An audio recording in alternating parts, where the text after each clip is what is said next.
అందరికీ నమస్కారం అండి. మనము రోజు ఎన్నో మాటలు వింటుంటాం.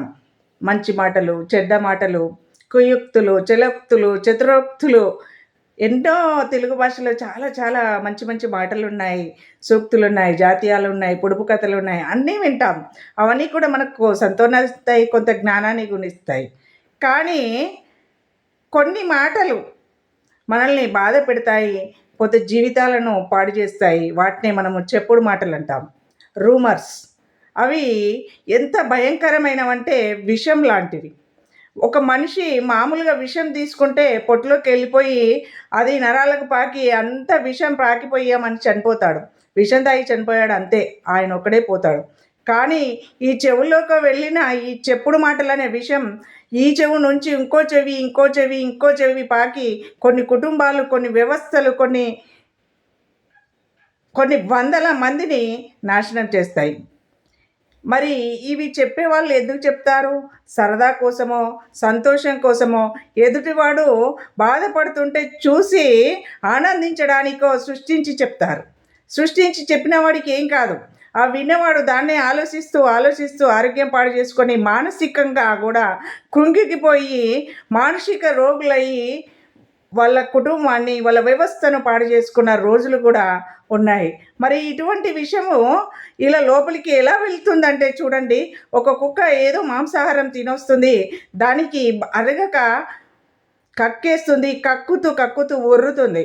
ఆ ఒర్రగానే ఆ కుక్కను చూసి అక్కడున్న కుక్కలన్నీ మొరగడం మొదలు పెడతాయి. కుక్కలకు తెలియదు దానికి అరగక ఏదో మొరిగింది అని. అదేవిధంగా మనుషులు కూడా అంతే. ఒక మనిషి ఏదో చెడు మాటను మాట్లాడిండు అనుకోండి, అది వాళ్ళకి ఏదో అవసరానికో వాని సంతోషానికో మాట్లాడిండు అనుకోరు. అక్కడి నుంచి ఆ కుక్కల్లాగా వీళ్ళు కూడా అరుస్తూ గుంపులు గుంపులుగా చేరి గుసగుసలు పెడుతూ ఆ గుసగుసల్ని బజారుకి ఎక్కి భజన చేస్తారు. ఆ భజన కొన్ని కుటుంబాలను నాశనం చేస్తుంది. అయితే ఈ చెప్పుడు మాటలు వాటి ప్రభావాన్ని మనం తగ్గించాలంటే ఆ వ్యక్తుల మనస్తత్వాన్ని మనం మార్చలేం. మరి మనం చేయవలసింది ఏంటి? చెప్పుడు మాటల ఇవి నిజమైన మాటలా వినాలి, విని ఆ మాట గురించి యోచన చేయాలి. చెప్పుడు మాటలకు అసలైన మందు ఆ విన్న వ్యక్తి యోచించడమే. దాని గురించి కొద్దిగా ఒక క్షణం ఆలోచిస్తే దాని యొక్క ప్రభావం తగ్గుతుంది.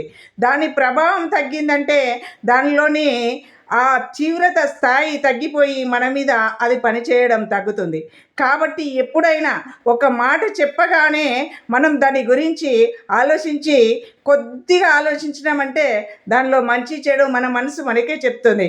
మనకి ఏనాడో చెప్పాడు కదండి వేమన గారు, వినదగుడెవ్వరు చెప్పిన వినినంతనే వేగబడక వివరింపదగున్, కనికల్ల నిజము తెలిసిన మనుజుడే పునీతి పరుడు మహిళో సుమతి.